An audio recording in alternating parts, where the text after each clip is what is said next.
The crystalline lattice of the High Ascendancy chamber shimmered beneath the refracted glow of Virelia's 12 spectral moons.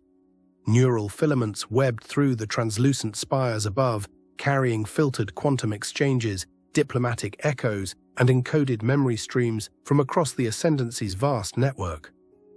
Auraleth Nivahn stood at the central dais, the resonance bands along his form pulsing with restrained urgency. Before him, seated in a ring of elevated thrones, were the High Ascendants, avatars of logic, causality, and continuity. Their faces bore the serenity of immortal thought, but tension hummed beneath the surface. "The humans of Talureth have crossed the second perimeter," began the Arbiter of Continuity. "Contact with multiple vault layers has resumed. They speak the spiral's name without understanding its weight." "They tamper with prime constructs," added the Ascendant of Interface, gesturing toward a slowly rotating map of activated vaults. "Thalassa, Syndrail, Nis. The pattern of convergence is accelerating." "They've always been seekers," noted the Ascendant of Harmony. "Curious, bold, but not malicious." Auraleth's eyes narrowed. "You are wrong." He stepped forward. "You forget what they were. Talureth was once a world of conquest. Their line is steeped in conflict, warriors bred through extinction cycles. They burn their own world to claim another." "Ancient history," countered the Ascendant of Memory. "They've evolved." "Have they?" Auraleth's tone was sharp now. "I watched their broadcasts, I studied their histories, and I have walked beside them, Chen, Jace Mercer.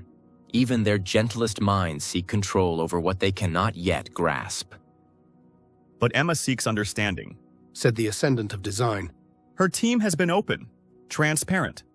Their ambition is scientific, not militaristic." "Yet their reach outpaces their wisdom," Auraleth replied. "And while Emma searches for truth, others build fleets. Connors prepares for dominion. Already their warships drift near our threshold." "Dialogue has been maintained," said another. "Your predictions of war presume failure." "My predictions acknowledge who they are." Auraleth's voice dropped. "They will not stop.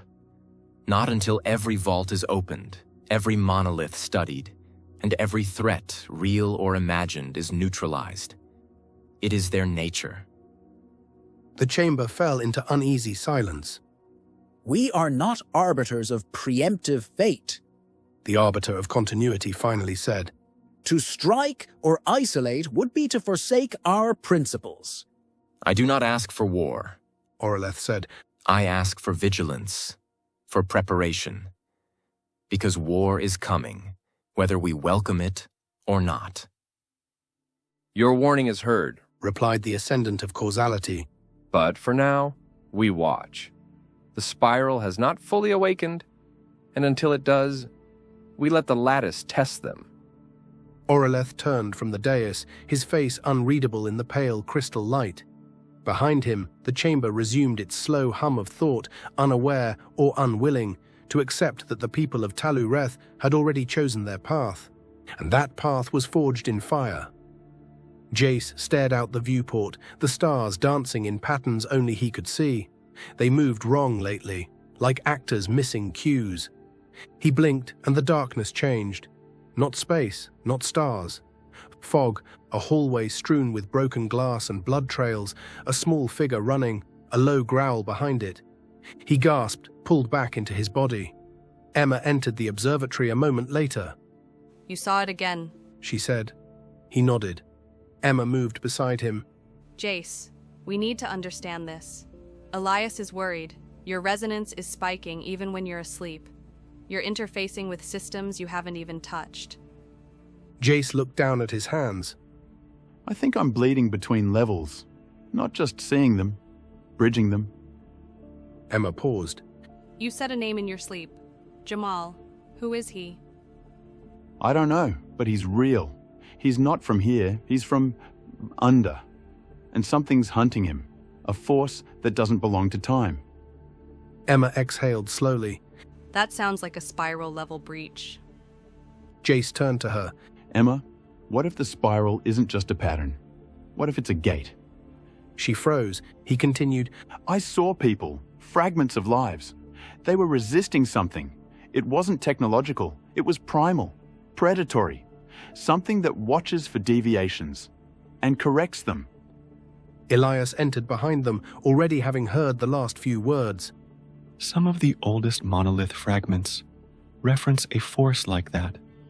A presence that wakes when too many branches form without convergence.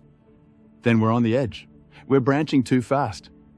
Elias approached and handed Jace a crystalline tablet. This came from the obelisk vault. It activated an hour ago, without input. On the tablet's surface, a flickering spiral within a triangle, and beneath it, a new glyph. Translated loosely, it read, "The second circle holds." Jace looked at Elias. What does that mean? It means we haven't failed yet, but we're being watched. Auraleth stood alone now at the edge of the spire. Above him, the stars pulsed with encoded rhythms.